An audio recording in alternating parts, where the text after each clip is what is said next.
Picture this. It's 1519 and Hernan Cortés arrives on the shores of Mexico with his men. Their mission?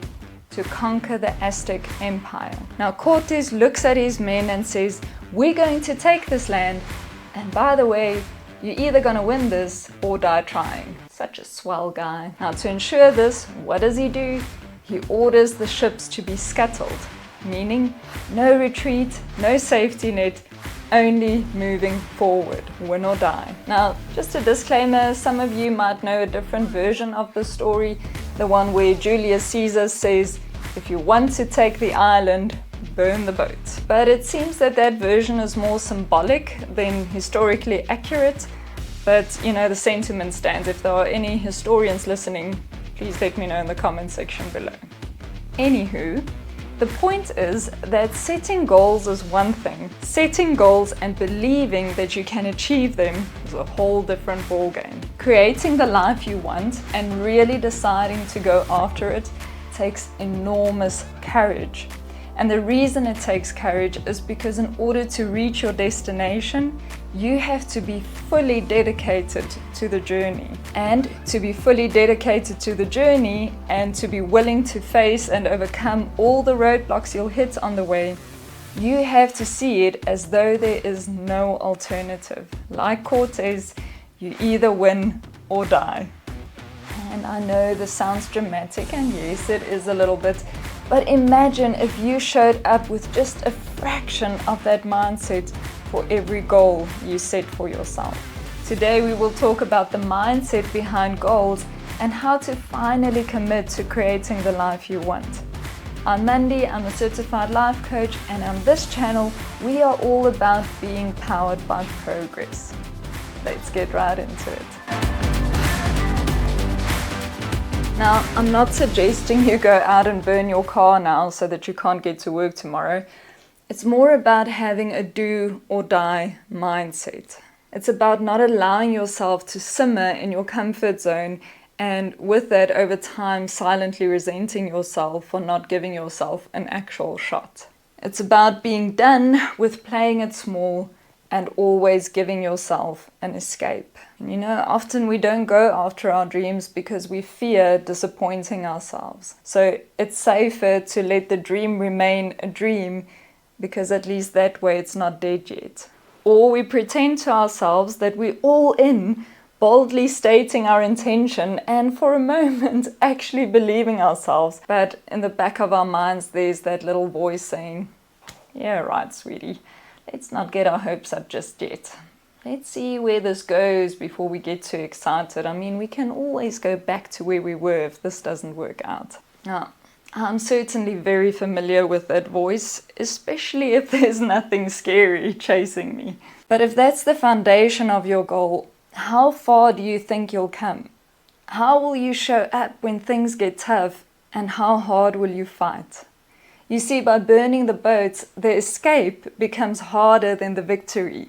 So you choose to focus all your energy on the win. If the escape, however, is easier than the victory, you are likely to retreat at the first sign of defeat. You won't come up with creative solutions, you won't push beyond your current limits, and you won't face your enemy fiercely and with full vigor.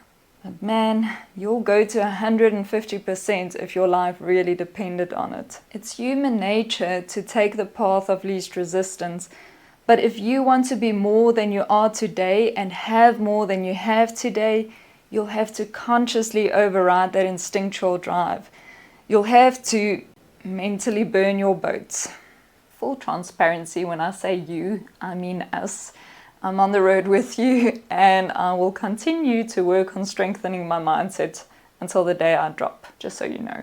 When you start to take this mental approach, a few pretty cool things happen. First, you become very selective and intentional about your goals, because you are not going to commit to something so deeply if you don't believe that you truly want it. And it also filters many non-essential things out of your life, because if you are truly committed to that outcome, you will want to place as much time and energy on it as possible. You will also start to see yourself differently. When you take your goals seriously, you are automatically telling yourself, hey, I trust you. I know you can do this. And showing yourself that kind of encouragement goes so much further than encouragement from others, and it is so much more powerful. Also, others will start to see you differently. When you respect yourself, others are more likely to pick up and mirror that.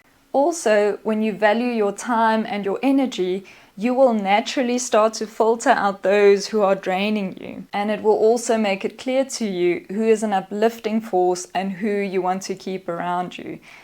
And that's worth $1 million already. You will also see progress. It is inevitable that you will start taking action if you take your goals seriously, even if it's small action at first.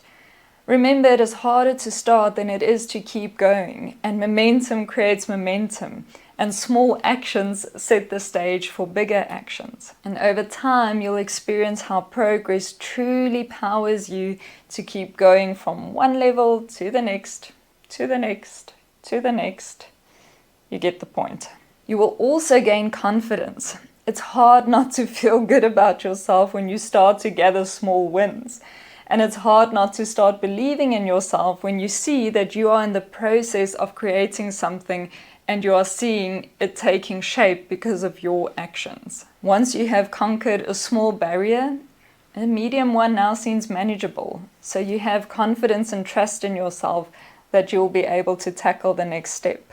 And you will slowly start to recognize that you are not waiting for others to come and save you. You are the general in charge of this battle, and it is up to you to secure the win. You will cultivate creativity. If one approach doesn't work, you are forced to try another. You just don't have any other choice. All you can do is dig deep and continue to search until you find a way forward. You will also cultivate resilience. Defeat isn't an end anymore. It's just a short snapshot in time. You step over it or you push through it and continue on your journey. So at first, it's not so much about what you do, but rather what you think. What goal is important enough that you will be willing to lock and throw away the keys to all the escape doors? I like to ask myself, if this was the last decision I was ever going to be able to make, would I be willing to commit to this? It's tough, I know. Now, once you've made your decision, you start. Again, no matter how small, you try, you observe, you make mistakes, you analyze, you learn, you adjust, and you keep the hell going. You think about what you would say to others for advice, and then you follow that advice yourself and see if it works. If it doesn't, change your approach. You ask yourself, if this was the only option I had, life gave me no other option, this is it. How am I going to make this work? Because there just is no other way, there's no alternative. So what is my next move? If you have been stuck for a while now, make it really hard for yourself to continue to stay where you are. You deserve the island. You are capable of winning. You need to start showing yourself enough respect to make that commitment to yourself. And of course, you don't have to go it alone. You can always ask for help and guidance as long as you know that it is still completely up to you. You have the full responsibility toward yourself to use this life that you have been given. Everyone else is responsible for theirs, so start making it happen for yourself. Let me know in the comments below how you burn your boats to fully commit to your victory. What do you struggle with most? What are other things you could do? You know, sharing often opens up new perspectives and ideas, and I'd love to hear about it. You are also welcome to write me an email and share your inspirational story, and with permission, maybe I can share it on this channel one day. If you enjoyed this video, please go and hit that thumbs up. If you feel like someone else needs to hear this, then you can share this video. And of course, if you haven't yet, consider hitting that subscribe button. Otherwise, thank you for hanging out with me again today. And until we meet again, have an awesome rest of your day. And always stay powered by progress. I'll catch you again in the next one. Bye.